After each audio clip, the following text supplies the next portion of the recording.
Within the city of Los Angeles, in an area that was once a Spanish land grant called Rancho La Brea, there is a small piece of land unequaled in all the world for the richness of the history of past life which it contains. It is where you are now, Hancock Park.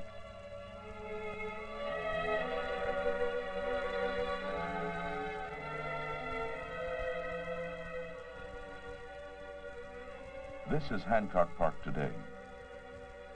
Its ancient asphalt upwellings, which gave the rancho its name, Brea is the Spanish word for asphalt, still exist, and continuous scientific studies are being conducted here.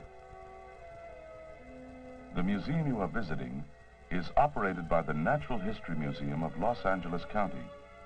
It has been designed and built for the purpose of sharing with you the extraordinary discoveries made on this site.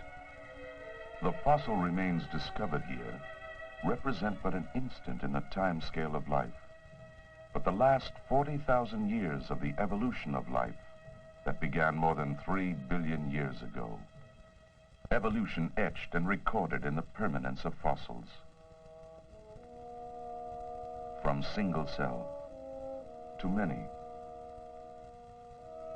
From simple to ever more complex. From sea to land, life advanced. From fish to amphibian to reptile.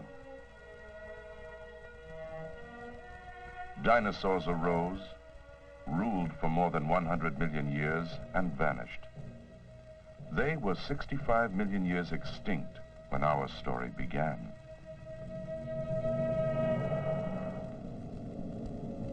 40,000 years ago, great mammals dominated the continents.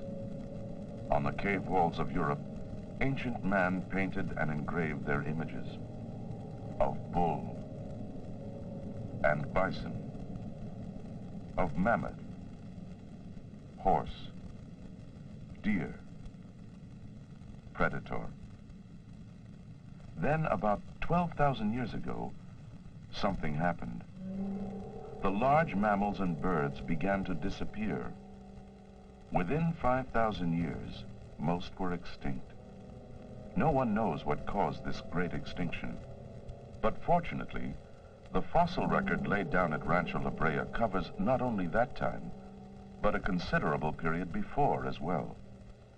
Scientists hope it may eventually help reveal the secret of what happened. To understand how the unique record of Hancock Park came about, let us look at the geologic structure under this area as it was 40,000 years ago.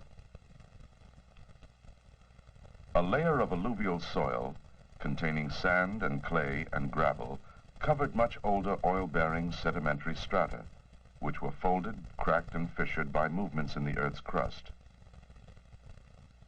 Heat and pressure forced the oil to find its way up through the fissures, forming pipes and chimneys through the sand and clay above. At the surface, the lighter petroleum elements evaporated, leaving sticky pools of asphalt. This is Rancho La Brea as we think it appeared about 40,000 years ago.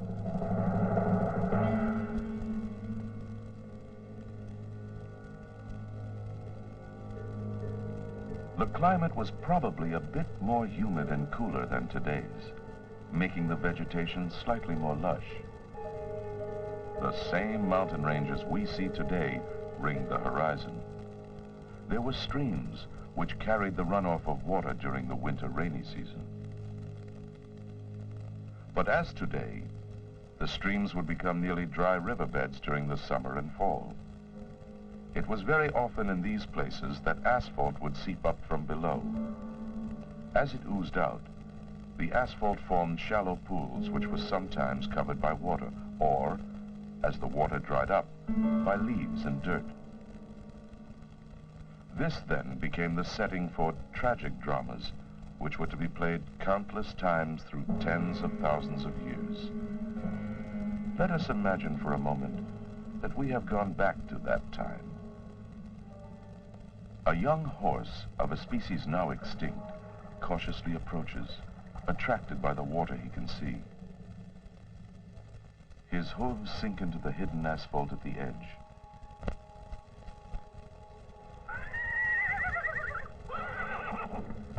His cries of alarm attract the attention of a prowling saber-tooth, as well as a pack of dire wolves. By the time the saber-tooth advances from the brush, the terrified horse is completely at his mercy.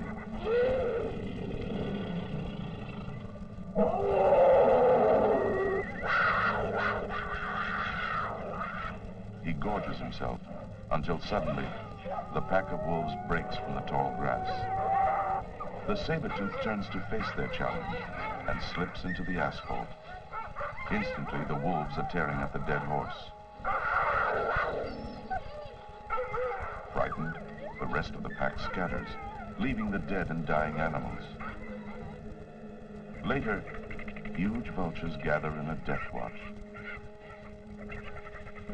But then as they swoop down to feed, some of them too become stuck in the asphalt.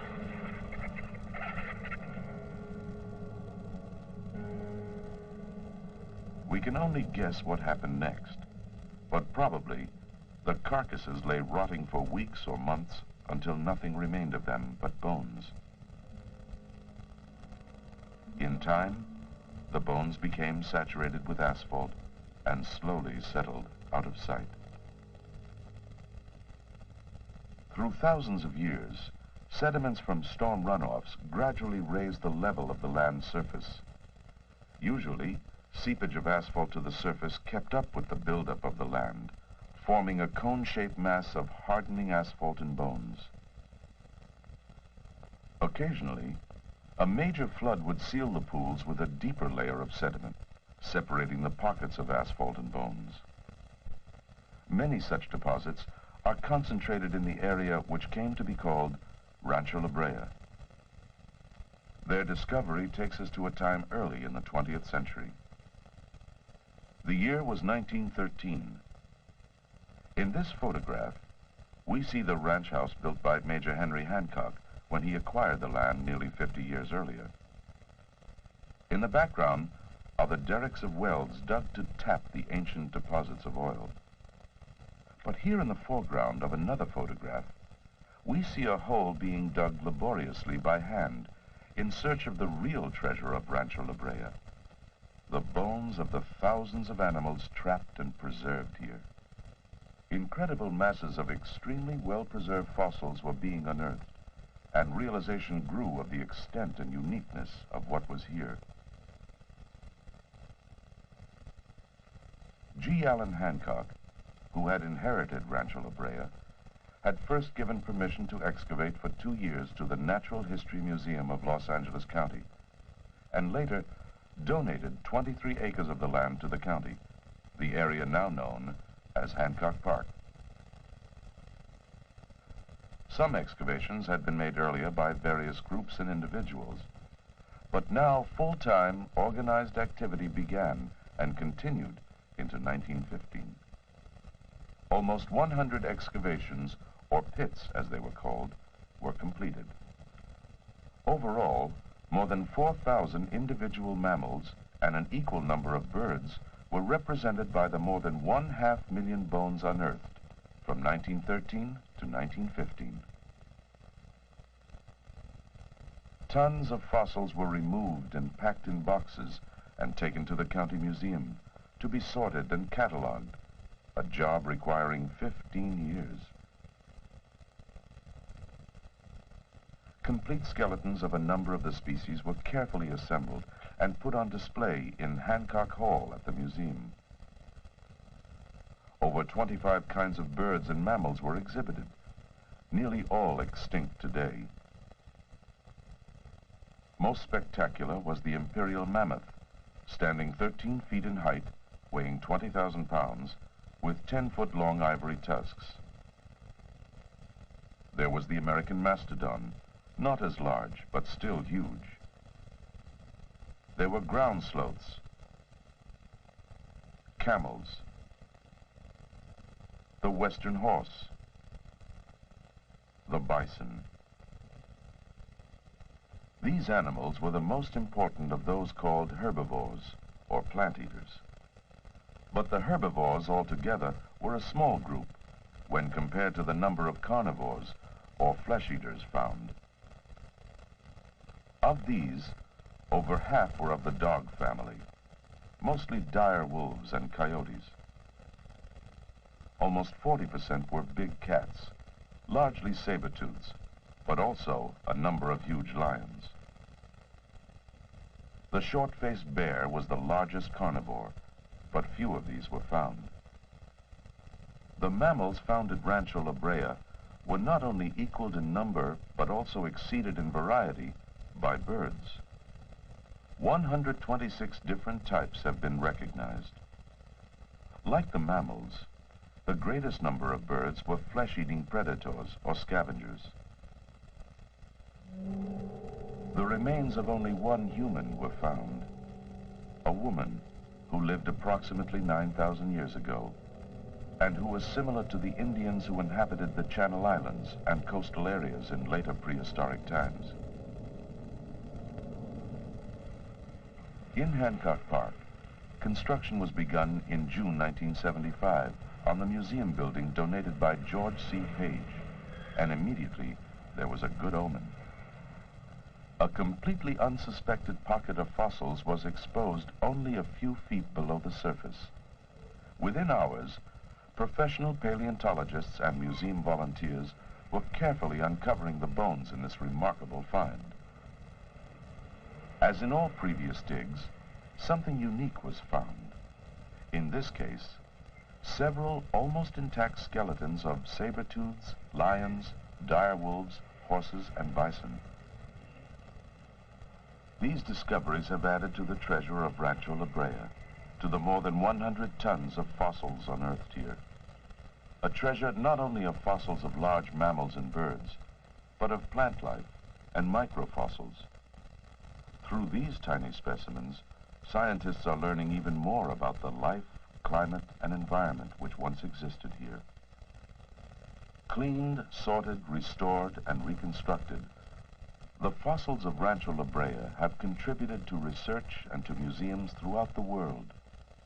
They have given us deep insight into a past age, and they promise even more, answers which may bear on the future of the human species. Through these preserved fragments of extinct life, scientists hope to reconstruct not only their appearance, but their lives and fate. Did these animals die out because relatively sudden changes in the environment made it unlivable for them, even though other species survived? If so, can we use this knowledge to avoid ill effects from changing conditions in our present environment? Was there a sudden appearance of a new disease or parasite against which the large mammals had no defense? Was primitive man instrumental in the extinction of the large mammals? And if so, was it overkill? Was a combination of factors involved? Or was there some other unknown natural catastrophe? Digging and study will continue at Hancock Park, because even though this is the richest and most spectacular Ice Age animal site in the world, the evidence is still far from complete. While much has been revealed, the story is not ended. It has barely begun.